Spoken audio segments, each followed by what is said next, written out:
You keep saying that you routinely get 10% off, but I don't recall you getting that much off on your stream negotiations. Make me wonder how many times you really get 10% off. You want to see? I can show you too. We are doing an Ask Me Anything. So I know a lot of you guys are always here for, hi, Tommy, I want to be involved in, all the fun stuff, and I want to be involved in negotiations. Well, we're doing an Ask Me Anything today. Hi there. Can you explain what an addendum is on a car and how it affects the price? So an addendum would be a dealership charging an additional amount for whatever reason, because they believe there's rarity to the car. So like Tommy says, some people might say like addendums are never valuable. Like there should never be an addendum on a car, but I would disagree. There are some cars that have addendums they're always going to have addendums. Like for example, George just bought a Lexus Overtrail GX 550. He paid what, $10,000 above sticker for that? That'd be a car that would have an addendum. I hope you guys like that I'm posting. Just so you guys know, I do post like good negotiations and I do post bad negotiations. And I actually learned that, from George. Like George posts all of his negotiations. I mean, not all of them, but he posts like, even if they aren't successful, he posts them because like a lot of people see my negotiations and like, Tommy, how is it this easy? How do you get the good deal every time?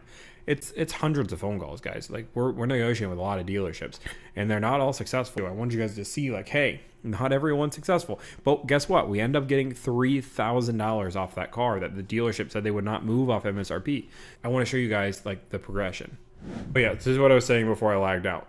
Guys, I negotiate for clients. So like I have about 50 to 80 clients I help on a monthly basis. We negotiate their cars. They hire me because they don't want to deal with the time, the energy, the anxiety it takes to buy a car. Anytime I'm calling a dealership, I'm never calling a dealership just to waste their time or anything along those lines. That being said, like let's just have like a real conversation. Andy Elliott does this all the time and nobody gets mad at him. Everybody's like, oh wow, you're so cool. But like when I do it, even though I'm negotiating for clients, everybody's like, this is the end of the world. Does your team members cost $1,000? No, my company costs $1,000. All deals go through me, guys. So like I approve all deals. I will tell you that the guys and gals that negotiate my car deals for the company are honestly, if you guys want to be like super truthful, you're going to get a better experience with Delivered if they negotiate your car deal than I do.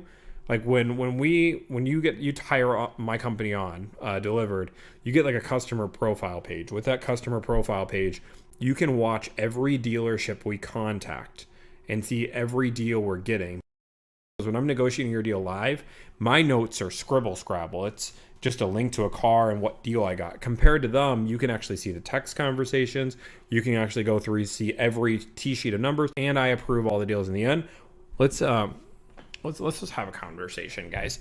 Like this is like the defaulto car salesman go-to. Like, well, why would you negotiate on cars? Do you negotiate at the grocery store? But here's the thing, like, and this is where I don't think their logic comes in. It's first off, customers did not create a negotiability model. It was the dealership. But second, if you want buying cars to be more like a grocery store, sure, that's fine. But do you also understand as a salesperson, you're now getting paid as somebody that works at a grocery store because you're not going to make $100,000, $200,000 a year just for somebody to come in, you show them the car, and then them sign the dotted line. I'm sorry, you're going to make $40,000 a year, maybe $45,000 a year. Like your job is gone. Salespeople don't exist anymore. Like it's like such a stupid model. You keep saying that you routinely get 10% off. I don't recall you getting that much off on your stream negotiations. Make me wonder how many times you really get 10% off. You want to see? I can show you too. So also guys, what you have to remember is I have two new hires. My two new hires is Elijah and Chris. Neither one of them have ever been in the car industry. And there's a reason why I hired them, knowing that they've never been in the car industry. So when I'm negotiating car deals, I'm normally taking like next week, you're going to see an M3 negotiation. You guys are going to see a Porsche 911 negotiation. You guys are going to see a Land Rover negotiation. You're going to see a whole bunch of hybrid negotiations because these are a lot harder to do. You normally are seeing me take the more difficult areas and the more difficult cars so my teammates can have an easier deal to negotiate because they need to get their confidence up. But let's go through YouTube. Can you see this? This is on a 2024 Lexus RX 350 Premium Plus. MSRP 60 grand. We saved 6 grand off. They did $96 in nitro fill. Window tint was optional. These are two things my client actually wanted to pay. Ended up being out the door $57,152. So there's one of them there for you. Here is another one. This one is going to be 7% off, but still not bad. This is on an Odyssey. I'm just going through some of the last deals we did last week. So Odyssey, we paid $4,000 off on a $51,000 car. It's a 7% discount. Audi A6 deal, that's $600 off, $6,000 in rebates. No BS fees here. And then I'm going to go back to Q&A. Okay, one more, then I'm done. Okay, $3,000 off, $3,600. It's like 8.9% off. Okay, we happy? How did you get into this type of work? So I was in the car industry. I did finance for 6, did sales for a few years. Long story short, January 3rd last year, I woke myself in the mirror and realized that 90% of people hate what I do. And I decided for the rest of my life, when I have kids, do I want to tell them, I was really good in finance, or do I want to do something really crazy in my life? So I decided I wanted to reinvent the way we buy a car. So created this business. Long story short, here we are. What car brand do we work for? Subaru, Nissan. Mainly Subaru, but I helped on the Nissan side. But guys, me working at a dealership is pretty public knowledge. You can just Google me. That's the funny thing. It's just Google me. You'll find me real quick. Is all of your work remote? Yes, 100%. Should I bring pay stubs when I go make a deal? Unless your credit's bad now. Have you negotiated a Grand Cherokee recently? Not. Maybe in the last month or so, but I've been pushing against Jeep because the incentives haven't been crazy. Possible for me to get a good deal on a NX hybrid? Yeah, absolutely you can. You might need to widen your search a little bit, but you can for sure. Do you recommend buying a Subaru? Yeah, they're one of the safest cars on the market. Trying to get a RAV4. Are the packages mandatory? Do you think you can get 10%? Well, it depends what packages you're talking about, Juju, but you can definitely get 10% off that car. Largest percentage deal? 17% on a Lincoln. What is your lease fee? It's the same, $1,000. $1,000, I do everything. What should I get if I save $5K and want a nice first car? It's really hard to buy a good quality car for under $10K right now. I'm being super transparent. Thoughts on Kia? I don't love Kia right now. How much can you get off a discount off MSRP on new car? 7 to 10% is what I advise is a good deal. Your go-to website for searching cars? I do Auto Tempest or Car Edge. Do you ever get recognized when you call for clients? Are they more or less willing to negotiate? Yeah, we do get recognized. We got recognized 3 times the other day, and one of them turned out really well. Prius or hybrid? RAV4 hybrid? Probably the Prius. What is the most reliable car you'd buy for yourself? If I was going for a reliable car, I'd buy a Mazda. I don't know, the Bronco Raptor, maybe. I just haven't negotiated on one. I don't want to tell you something. I don't know. What do you drive? I have a Cybertruck on order. I'll probably flip it, even though I don't think I'm going to get much anymore. I've been waiting for it. It's supposed to be here in the next month or so. And then I have a Subaru Impreza. Juliana drives a Lexus, and that's the car we mainly drive around, a Lexus RX3 or NX350 hybrid. I think the Cybertruck will be fun. I might want to keep it. As silly as that sounds, I hated the Cybertruck. But how can you flip the Cybertruck with a contract? You can flip it. You just can't never buy a Tesla ever again. But guess what? I don't care because I don't really like Tesla. But the Cybertruck does seem entertaining.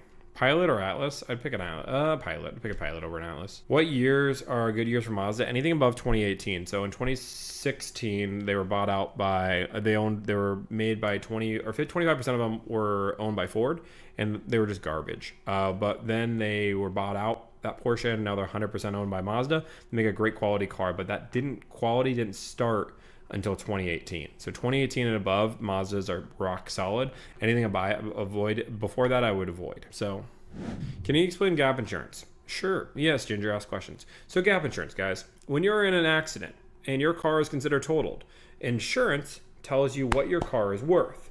What they don't ask you is what you owe. So let's just say they say your car is worth $20,000, but you owe $25,000. Insurance pays you $20,000, which means you still owe $5,000 on your loan.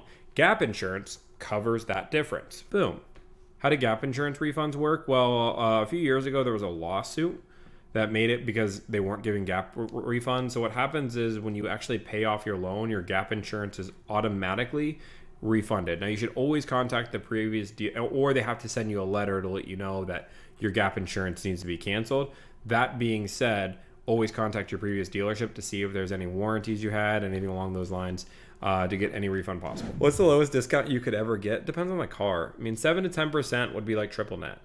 That's like what's considered like a really great deal, and the dealership's probably making no money, if not losing money. But the brands are different. You're not getting 7 to 10% off of a Kia or a Hyundai. Like, that's not happening.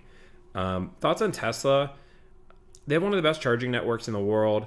They have one of the best self-drivings in the world, but their service issues are a huge problem. How did you get into this as a career? I was in the car industry for a long time, and then I did this for free for about 7 months. Once I did this for about 7 months for free, I started doing it for free and just asked people to refer. And then long story short, it ended up being a business. Now we help about 80 clients a month. Have you ever sold cars? Yes. I sold cars for about 4 years. 25 to 30 cars a month is what I did. The live negotiations are so fun to watch. They're nerve-wracking since you're dealing with so many people. Yeah, I mean, they are. But like, again, when you negotiate all the time, like, you get used to it. You sold cars for 4 years. She sold for 10. Yeah, but I sold and then I quickly moved to finance. How do you keep yourself calm during negotiations, guys? So I always say this: negotiation is a game of chess. One side knows how to play. When you negotiate based on emotion, based off analytics, you're going to lose every time. So I always just remember it's just a game of chess. When that guy that insulted me on the Mazda deal, he insulted me, he called me dumb. Like, yeah, it was frustrating, but in the end, he's trying to get me on my nerves, so I go off my game, so I say something I don't want. What's the best percentage you can get off a used car? I'm answering your question. Used cars are completely different. Sometimes they're priced really aggressively, sometimes they're not. So there's no, like, you have to check the market to see what the car is worth. Sometimes $500 is a good deal. Sometimes $10,000 off is a good deal. Like, it's completely up to what the price of the vehicle is. What are the only fees you should see when buying a new car? A doc fee, tax, title, license. Best month to buy a new car, technically in the summer when the model years change. Congrats on 126,000 followers. Thank you, Sean. Can we talk about how crazy the journey's been? We just last month we had 100,000. If we keep up this rate, we're gonna be at, we'll probably be at 200,000 by my birthday. That'd be insane.